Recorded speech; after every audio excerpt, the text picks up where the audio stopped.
सूरह अल-मारीज। बिस्मिल्लाहिर्रहमानिर्रहीम। शुरू करता हूँ अल्लाह के नाम से जो अत्यंत कृपाशील तथा दयावान है। प्रश्न किया एक प्रश्न करने वाले ने उस यातना के बारे में जो आने वाली है। कहा जाता है नज़र उत हारिस या अबू जहल ने यह मांग की थी कि हे अल्लाह, यदि यह सत्य है तेरी ओर से तो हम पर आकाश से पत्थर बरसा दे। देखिए सूरह अनफाल आयत नंबर 32। काफिरों पर नहीं है जिसे कोई दूर करने वाला। अल्लाह ऊंचाइयों वाले की ओर से चलते हैं फरिश्ते तथा रूह जिसकी ओर एक दिन में जिसका माप 50,000 वर्ष है। रूह से अभिप्राय फरिश्ता जिब्रील अलैहिस्सलाम है। अतः ये नबी आप सहन करें अच्छे प्रकार से, अर्थात संसार में सत्य को स्वीकार करने से। वे समझते हैं उसे दूर और हम देख रहे हैं उसे समीप। जिस दिन हो जाएगा आकाश पिघली हुई धातु के समान तथा हो जाएंगे पर्वत रंगारंग धुने हुए ऊन के समान।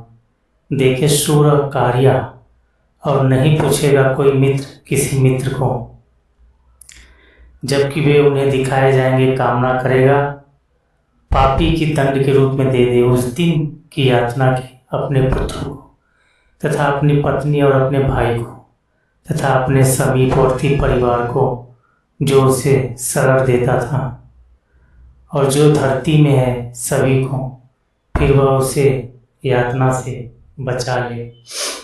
हदीस में है कि जिस दोजक को सबसे सरल यातना दी जाएगी उससे अल्लाह कहेगा क्या धरती का सब कुछ तुम्हें मिल जाए तो उसे इसके दंड में दे दोगे।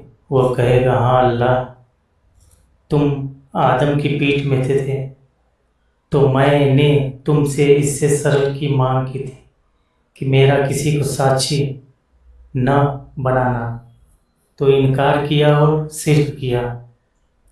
सही बुखारी 6557, सही मुस्लिम 2805। कदापि ऐसा नहीं होगा। वह अग्नि की ज्वाला होगी खाल उधेरने वाली। वह पुकारेगी उसे जिसने पीछे दिखाया तथा मुंह फेरा तथा धन एकत्र किया फिर सौंप कर रखा।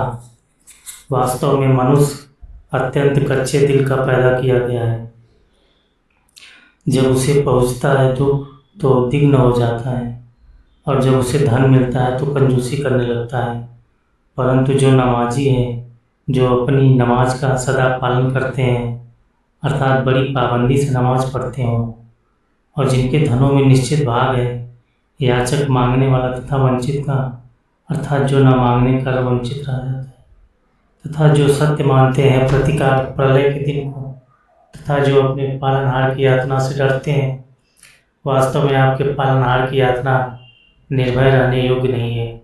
तथा जो अपने गुप्तांगों की रक्षा करने वाले हैं सिवाय अपनी पत्नी और अपने स्वामी आयताशियों के, तो वही निंदित नहीं है। और जो चाहे इसके अतिरिक्त तो वही सीमा का उल्लंघन करने वाले हैं। और जो अपनी अमानतों तथा अपने वचन का पालन करते हैं और जो अपने साक्ष्यों गवाहियों पर स्थिर रहने वाले हैं तथा जो अपनी नमाजों की रक्षा करते हैं वही जन्नत में सम्मानित होंगे।